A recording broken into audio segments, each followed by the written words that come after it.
अल्हम्दुलिल्लाहि रब्बिल आलमीन वस्सलातु वस्सलामु अला सय्यिदिल अंबिया वल मुरसलीन अम्मा बाद फ़अऊज़ु बिल्लाहि मिनश शैतानिर रजीम बिस्मिल्लाहिर रहमानिर रहीम सल्लल्लाहु अला नबिय्यि व आलिहि सल्लल्लाहु अलैहि वसल्लम सलातun व सलामन अलैका या सय्यदी या रसूलल्लाह। आज जो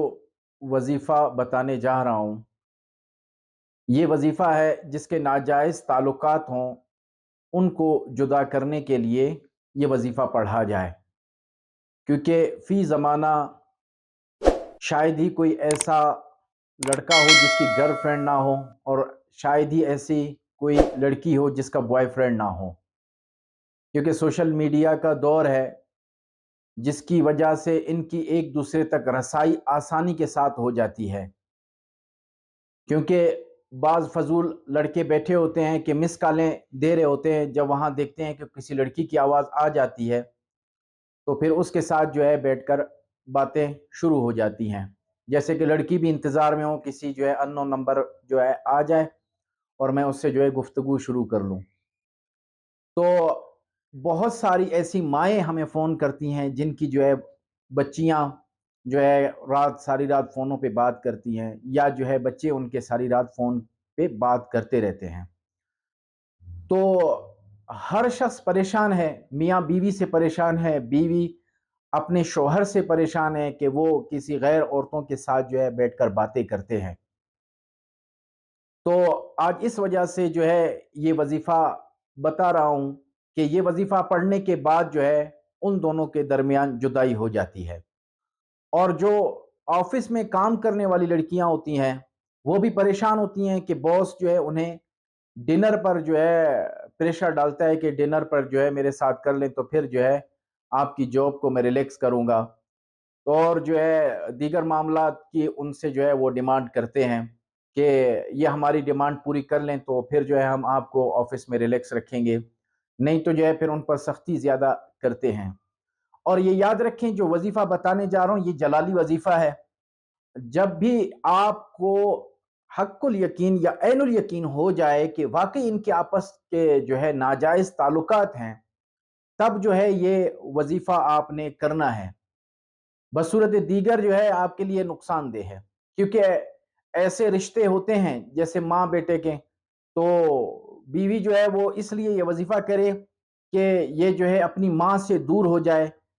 तो ये वजीफ़ा इस तरह करना नाजायज़ है, ये एक मैंने छोटी मिसाल दी। और इसी तरह अगर कोई जो है मियाँ बीवी का आपस में झगड़ा हो जाता है, तलाक हो जाती है, तो बीवी जो है साबिका शौहर पर जो है ये वजीफ़ा करे कि वो अपने बच्चों से ना मिले, तो ये भी नाजायज़ है। तो इसी तरह जो भी रिश्ते हैं जिसे शरीयत ने जायज़ करार दिया है और आप उसको हटाने के लिए वजीफ़ा ये करेंगे तो आपको इस चीज़ का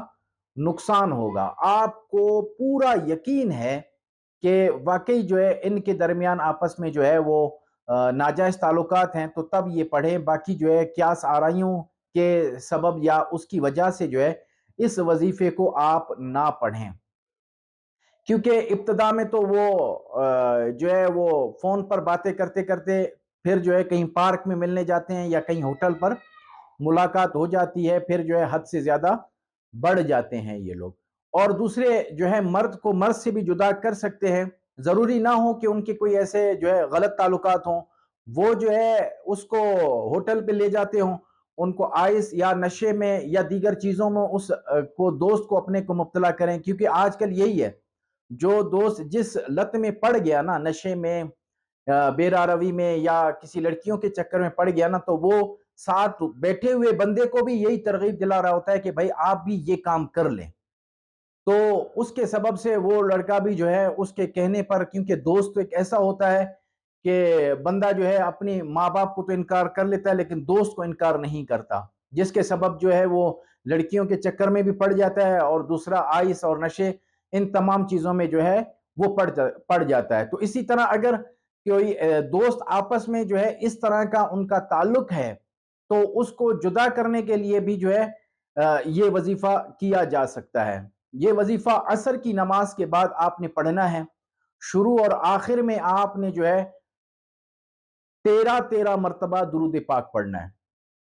اس کے بعد جو ہے سورہ لہب آپ نے 70 مرتبہ پڑھنی ہے، 21 دن تک اس میں ناغہ نہیں کرنا۔ 70 مرتبہ نماز عصر کے بعد آپ نے سورہ لہب پڑھنی ہے، اول اور آخر 13 مرتبہ، اور یہ ذہن میں آپ نے تصور رکھنا ہے کہ فلاں بن فلاں سے جو ہے ان کی آپس میں جدائی ہو جائے، فلاں بن فلاں فلاں بن فلاں، زید کی ابو بکر سے جدائی ہو جائے۔ یہ تصور ذہن میں رکھتے ہوئے نا تب یہ وظیفہ کریں تو انشاءاللہ عز و جل جو ہے آپ اپنے مقصد میں کامیاب ہو جائیں گے۔ اور یہ یاد رکھیں کہ جب آپ کو کامل یقین ہو کہ ان کے درمیان ناجائز تعلقات ہیں تب یہ وظیفہ آپ پڑھیں، بصورت دیگر آپ نقصان اٹھائیں گے۔ جب 21 دن پورے ہو جائیں تو اس کے بعد صدقہ ضرور دینا، صدقہ ایسی چیز کا جو جاندار صدقہ ہو، مرغی ہو، مرغی کی استطاعت ہے یا بکرے کی، جس چیز کی استطاعت ہے آپ میں، وہ جو ہے آپ نے